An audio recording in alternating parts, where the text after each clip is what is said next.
Теңдик нуру долбоорунун алкагында эми аймактарда эркектердин үй бүлөдөгү орду жана алардын ден соолугуна көңүл бурулат. Алардын үй бүлөдө балдарды тарбиялоодогу орду, зордук зомбулуктун алдын алууда аткара турган иштери талкууланды. Кара Суу жана Өзгөн районунун активисттери чогулуп, алдыда аткара турган чараларды карап чыгып, маселелерди ортого салышты. Учурда эркектердин оорулары тууралуу атайын адистердин жоктугу, алардын ден соолугу боюнча кимге кайрылуусун билишпегендиги көңүл бурбагандыгын айтылды. Эми жакында жүргүзүлө турган иш-чаралардын алкагында аймактарда эркектердин ден соолугу, алардын саламаттыгын текшерүү демилгеси көтөрүлдү.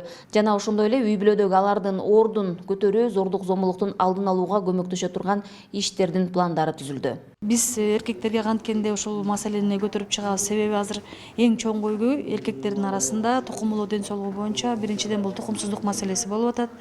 Андан сырткары биз айтып атабыз, жанагы хроникалык көп оорулар бар эркектин тукумулуу ден соолугу боюнча.